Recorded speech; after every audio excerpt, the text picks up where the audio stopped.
Quem tem 18, 15, 17, 18 anos, 20, vai achar que é um pouco ficção científica o que a gente fala dessa época, porque foi uma época de mudança.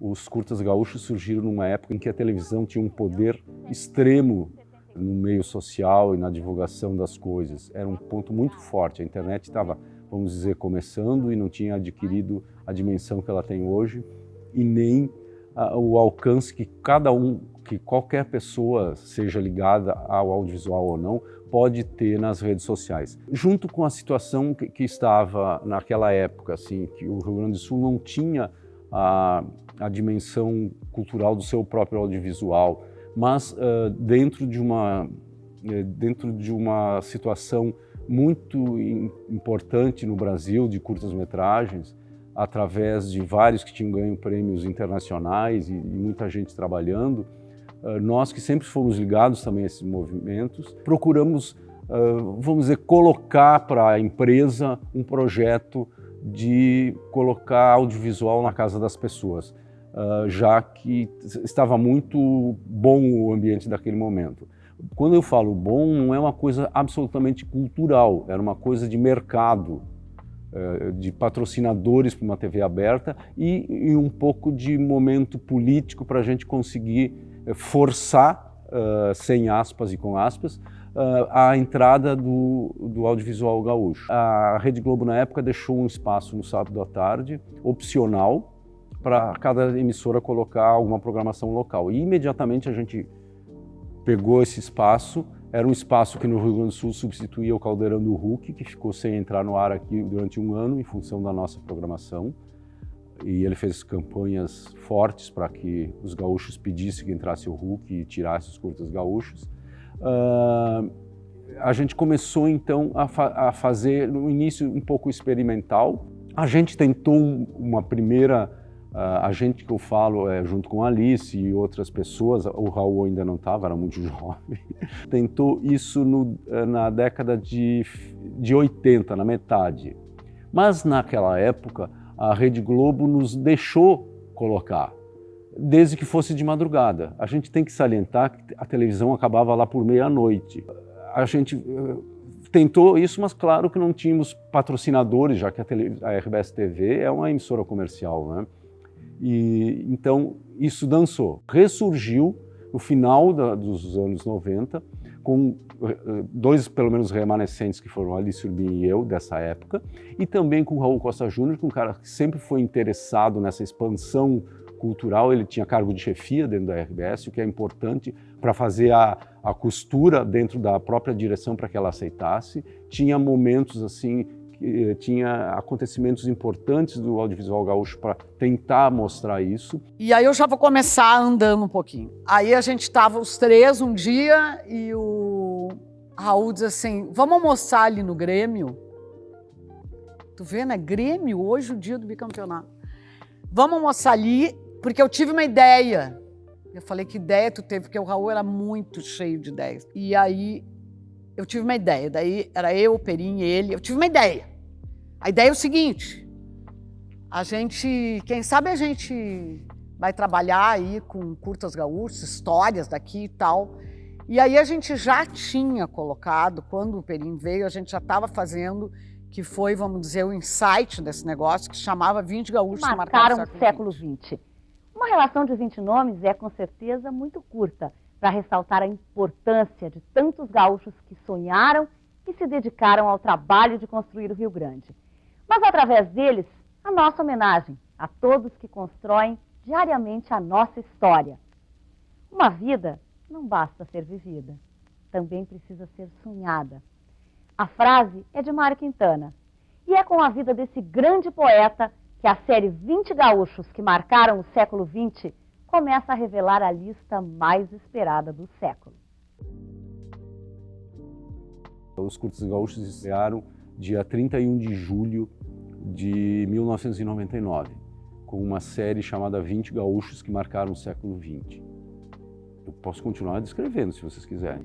E a partir destes documentários, começa a surgir a produção audiovisual pesada mesmo, onde a gente ocupava todos os sábados durante 15 anos.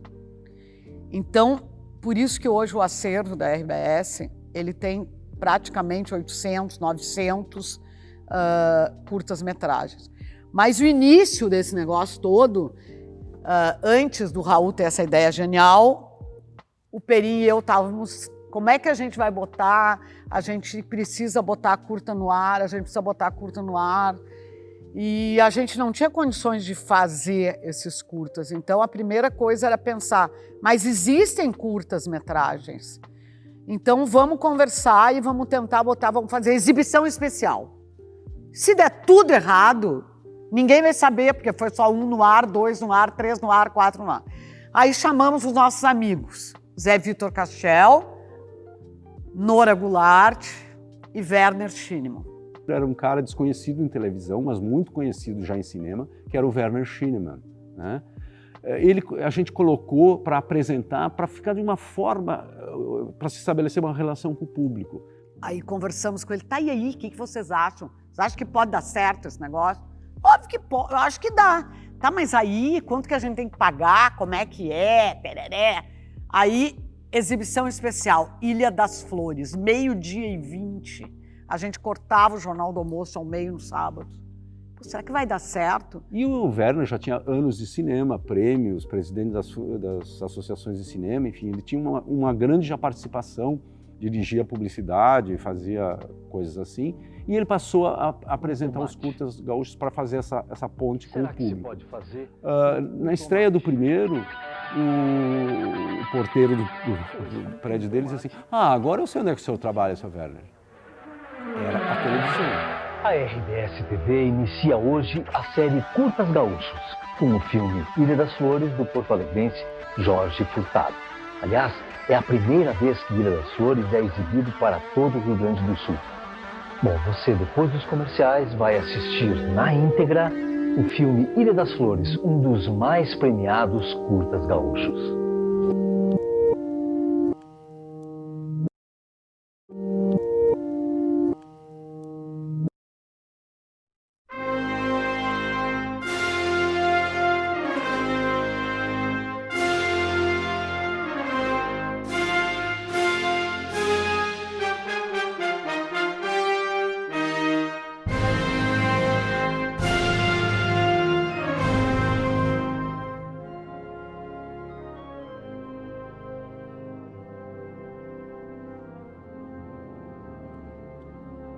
Nos curtas, a gente começou, nós tínhamos um acervo de curtas que eram exibíveis ao meio-dia. Também tinha isso, né? Tinha alguns curtas que não podíamos passar ao meio-dia, porque eram por causa da censura e tal. Mas nós tínhamos alguns que podiam. Então passou Ilha das Flores, passou o Dorival, passou o Barbosa, passaram os curtas nossos, foram passando. E chegou um momento, quando aquilo foi um sucesso, foi continuando, a gente foi pedindo outros curtas de outras produtoras, todo mundo colaborando e vendendo também, era uma coisa legal, porque a gente vendia os curtas. E aí a gente descobriu que realmente as pessoas queriam ouvir essas histórias nossas aqui, mesmo sendo uma linguagem tão de experiência como é o Ilha das Flores. E aí foi indo com essas histórias, né? Elas começam isso sábado de tarde, que a gente não passava o Luciano Huck aqui, e depois ele passa para o Jornal do Almoço ali, essa parte do corte, né? Do 12h20 a gente colocava os curtas gaúchos. Aí aconteceu que foi acabando, não tínhamos curta. E aí, bom, o que nós vamos fazer? Nós vamos ter que produzir. E aí a RBS criou um projeto chamado Histórias Curtas, que era a produção de um curta. Né? E eles tiveram vários nomes aí, né? Então também não interessa muito, porque no fim acabou ficando Curtas Gaúchos, tem gente que chama Histórias Curtas. Não vem agora o nome de fantasia desse negócio. Mas vamos dizer assim, talvez seja a fase mais importante da minha vida em relação ao pioneirismo que a gente foi, né? Hoje, olhando para trás, nós três, assim, juntos, a gente foi pioneiro de um negócio que a gente não acreditava. Na época, não tinha relação nenhuma com as produtoras independentes, entendeu? Então, todo mundo falava produtora independente, tem que ter relação com as produtoras independentes, tem que ter relação com o mercado, a televisão tem que se abrir. Só que é tão louco que a gente fazia isso muito antes de ter fundo setorial, de ter canal fechado, que hoje faz séries de 20 a 30 minutos de capítulos, que é o que a gente propôs. A gente inventou uma história porque era o tempo que tinha. Então, a gente inventou isso. Então, assim, vamos fazer, só tem 15 minutos, então tá, vamos fazer uma série que tenha 4 episódios de 15 minutos.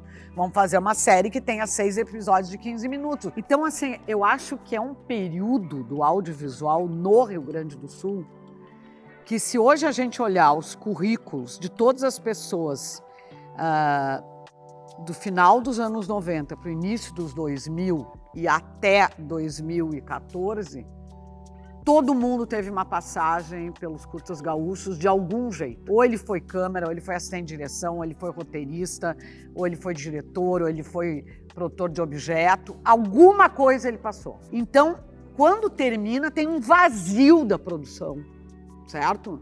E ele termina exatamente no auge da produção, vamos dizer, com a parceria com o mercado, né? Por exemplo, em 2006 foi o auge da produção, onde a gente produzia médias-metragens para o horário da meia-noite, não só para o horário da tarde. A gente produziu série, a primeira e única série de ficção feita no Rio Grande do Sul, chamada A Ferro e Fogo, Tempo de Solidão, baseado no Josué Guimarães. Então, foram coisas que foram produzidas muito, e o mercado estava aquecido para aceitar isso, né? E aí ficou fácil. Depois a crise começou, né? A crise foi se instalando. Mas tudo também porque a gente trabalha numa TV comercial que precisava de patrocínio. E, inacreditavelmente, apesar das pessoas acharem o máximo toda essa historinha, a gente ficou nos últimos 4 anos sem nenhum patrocínio. Só que vocês sabem que hoje não é mais possível, não tem como sobreviver alguma coisa que não tenha mais patrocínio. Então, a perda, vamos dizer, o funeral dos Curtas Gaúchos na RBS TV é triste, porque ele faz parte da história do audiovisual no Rio Grande do Sul. Então, o início dele e o término dele é uma linha de tempo, entendeu?